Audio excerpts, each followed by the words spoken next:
청취자 여러분을 위한 오늘의 심층 분석 지금 바로 시작하겠습니다.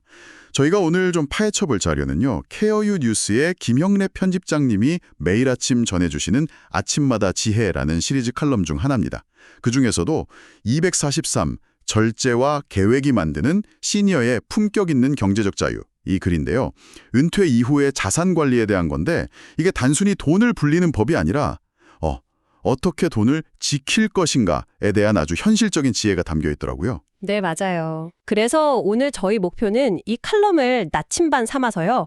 품격 있는 경제적 자유라는 그 목적지까지 가는 항해술을 한번 배워보는 겁니다. 젊었을 때처럼 막 영토를 확장하는 그런 공격적인 전투가 아니고요. 그렇죠. 이미 쌓아올린 나만의 성을 단단하게 지키는 뭐랄까 수성전에 비유할 수 있을 것 같아요. 어디서 물이 새나 성벽은 튼튼한가 점검하는 거죠. 그 수성전이라는 비유가 정말 딱 들어맞네요. 그리고 저는 칼럼 제목에 품격이라는 단어가 들어간 게 참 흥미로웠어요. 아, 맞아요. 저도 그게 눈에 띄더라고요. 보통 경제적 자유하면 자산이 월 10억이다, 월 현금 흐름이 얼마다 이렇게 숫자로만 생각하기 쉽잖아요. 네, 그렇죠. 그런데 이 칼럼은 그걸 삶의 태도, 일종의 철학의 문제로 끌고 들어오고 있습니다. 시니어 세대에게 돈이란 과연 무엇이고 그걸 어떻게 다뤄야 내 삶의 격을 높일 수 있는가 이런 좀 근본적인 질문을 던지는 거죠. 맞아요. 바로 그 지점이 첫 부분에서 명확하게 드러납니다. 칼럼에서는 시니어의 경제적 자유를 이렇게 정의하거든요. 단순히 많은 돈을 소유하는 게 아니라 자신의 가치관에 따라 자금을 통제하고 예측 가능한 삶을 유지하는 능력이라고요. 젊을 때랑은 게임의 룰 자체가 완전히 달라졌다. 이런 선언처럼 들렸어요. 그렇죠.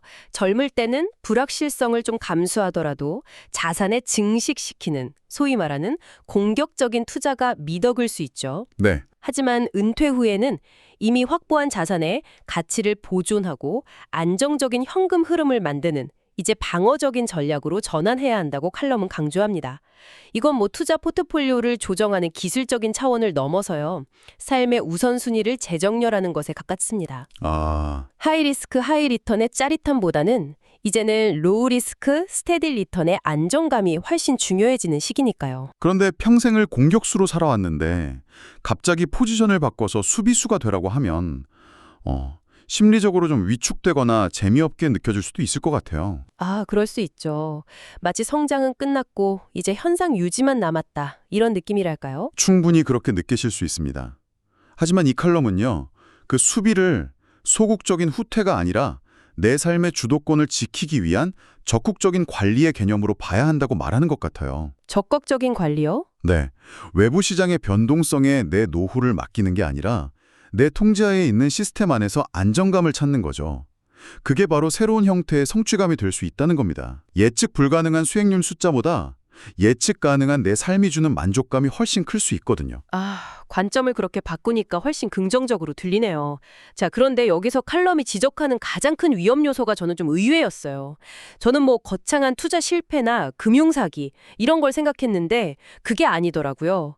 솔직히 이 부분 읽고 좀 뜨끔했습니다. 아마 매일 마시는 커피 한 잔 값이라는 예시 때문이시죠? 네, 바로 그거예요. 저도 매일 습관적으로 커피 사 마시는데 이게 은퇴 자산에 파괴적인 영향을 줄 수 있다는 지적은 정말 생각도 못 해봤거든요. 하하, 이게 정말 그 정도로 심각한 문제인가요? 그냥 하루에 5,000원 정도인데요? 그게 바로 복리의 마법이 가진 무서운 이면입니다. 우리는 보통 복리를 긍정적인 쪽으로만 생각하잖아요. 투자를 통해서 눈덩이처럼 돈이 불어나는 마법이라고요. 그렇죠. 하지만 이 칼럼은 돈이 새어나가는, 즉 자산의 누수라는 부정적인 측면에서 복리를 조명하고 있어요. 하루 5,000원, 한 달이면 15만 원이죠. 1년이면 180만 원입니다. 이걸 20년 동안 썼다고 생각해 보세요. 원금만 3,600만 원이에요. 와... 만약 그 돈을 아주 보수적인 연 3% 수익률 상품에만 넣어뒀어도 원리금은 거의 5천만 원에 육박합니다. 5천만 원이요? 커피값으로요? 와, 그렇게 계산해보니 정말 충격적이네요. 작은 구멍이 댐을 무너뜨린다는 말이 실감납니다. 바로 그겁니다. 칼럼은 이처럼 눈에 잘 보이지 않는 작은 지출들이야말로 노후 자산을 위협하는 가장 교활한 적이라고 경고하는 거죠. 그리고 이런 지출을 부추기는 심리적인 함정들도 아주 날카롭게 짚어내고 있어요. 맞아요. 은퇴 후에 사회적 역할이 줄면서 오는 어떤 상실감이나 공허함, 이걸 채우려고 소비를 한다거나 네. 남들 보기 부끄럽지 않으려고 무리해서 차를 바꾸거나 자녀에게 과도한 지원을 하는 경우들 말이죠. 칼럼의 표현을 빌리자면 진정한 품격은 겉으로 드러나는 화려함이 아닌 스스로 정한 계획된 범위 내에서 생활하는 절제미에서 나온다. 이 말이 정말 와 닿았습니다. 입니다. 이건 재정 관리가 단순히 엑셀 시트를 채우는 기술적인 작업이 아니라 내 감정과 욕구를 다스리는 일종의 수련과도 같다는 걸 보여주죠. 사실 행동 경제학적으로 보면 이런 소비들은 매우 자연스러운 거거든요. 아, 그런가요? 네, 사회적 지위가 변했을 때 소비를 통해 그걸 보상받으려는 심리, 주변 사람들과 비교를 통해서 내 위치를 확인하려는 그런 편향 같은 것들이죠. 중요한 건 이런 인간적인 약점을 인정하고 거기에 휘둘리지 않을 시스템을 만드는 겁니다. 바로 그 지점인데요. 그 내적 효율이라는 게 말처럼 쉽지 않잖아요. 아껴야지 하고 다짐해도 작심삼일로 끝나기 일쑤인데 그렇죠. 이 칼럼에서 혹시 의지력에만 기댈 게 아니라 뭔가 다른 현실적인 방법을 제시하던가요? 물론입니다. 의지력은 한정된 자원이기 때문에 의지력에만 의존하는 계획은 실패할 확률이 높죠. 그래서 칼럼이 제안하는 아주 실용적이고 강력한 해결책이 바로 자동화 시스템을 구축하는 겁니다. 자동화 시스템이요? 네. 예를 들면 매달 연금이 들어오는 주거래 통장에서 생활비 통장, 의료비 통장, 경조사비 통장, 손주 용돈 통장 이런 식으로 정해진 금액이 자동으로 이체되도록 설정해 두는 거예요. 아, 이른바 통장 쪼개기를 자동화하는 거군요. 제 주변에도 이걸 실천하는 분들이 꽤 계시더라고요. 맞아요. 그런데 이 시스템이 단순히 돈 관리를 편하게 해주는 걸 넘어서는 두 가지 아주 중요한 역할이 있습니다. 첫째, 칼럼의 표현을 빌리면 순간적인 감정에 의한 충동 소비를 막아주는 강력한 방패막이 되어줍니다. 방패막이요? 네. 갑자기 비싼 물건을 사고 싶을 때 내 주머니에 돈이 얼마나 있는지가 아니라 생활비 통장에 예산이 남았나 이걸 먼저 생각하게 만들죠. 의사결정의 부담을 시스템에 넘겨버리는 아주 현명한 방법이에요. 듣고 보니 굉장히 합리적인 방법인데 한편으로는 좀 씁쓸하게 들리기도 해요. 내 돈을 내가 마음대로 못 쓰고 시스템에 묶어둬야 한다는 게 마치 자유를 스스로 빼앗는 느낌이 들 수도 있지 않을까요? 이런 심리적 저항감은 어떻게 극복해야 할까요? 아주 좋은 질문입니다. 실제로 많은 분들이 그런 저항감을 느끼실 수 있어요. 그래서 이 시스템의 두 번째 역할이 더 중요해집니다. 이 시스템은 현재의 나를 옥죄는 감옥이 아니라 미래의 나를 지켜주는 안전장치라는 관점으로 봐야 합니다. 아, 미래의 나를 위한. 그렇죠. 칼럼에서도 혹시 모를 인지기능 저하에 대비한 안전장치 역할을 한다고 언급하는데 저는 여기서 한 발 더 나아가고 싶어요.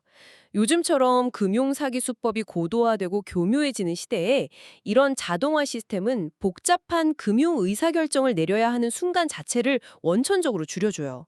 즉, 사기에 노출될 위험 자체를 낮춰주는 아주 효과적인 방어막이 될 수 있다는 거죠. 와, 그건 정말 생각지 못했던 관점이네요.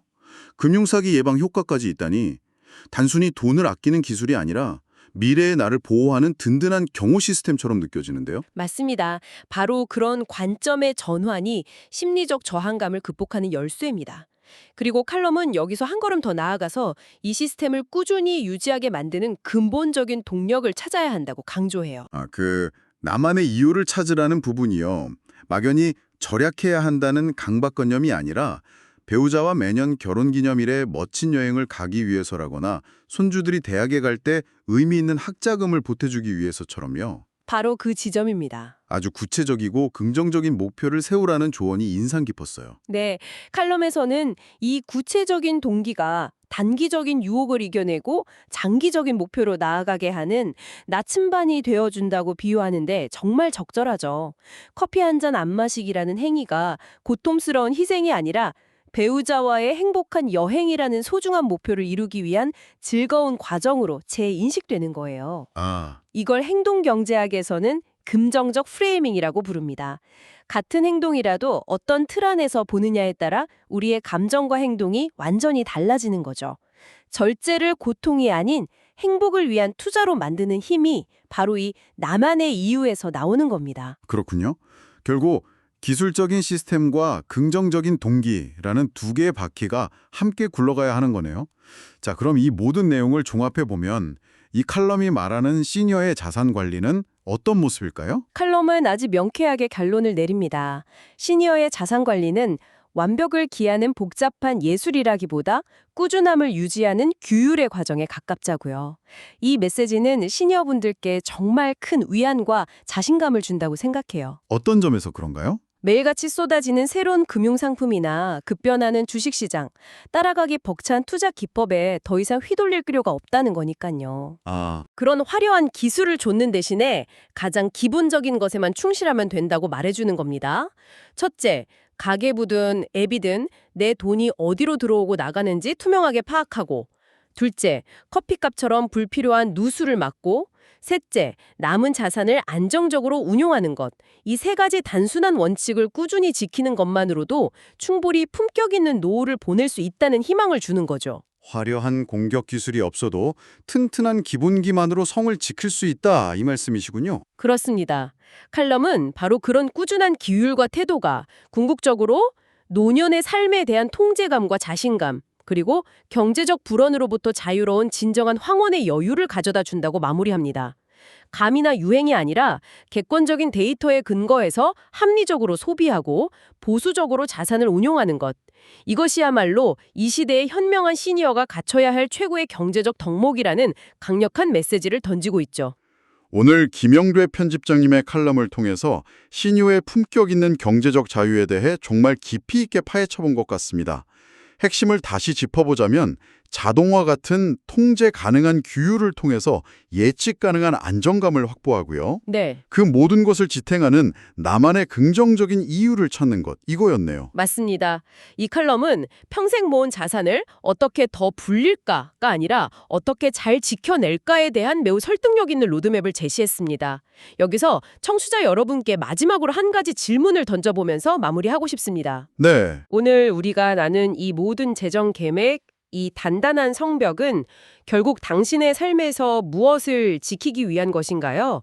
안정적인 의료 서비스일 수도 있고 가족과 보내는 편안한 시간일 수도 있으며 오랫동안 즐겨온 나만의 취미 생활일 수도 있습니다.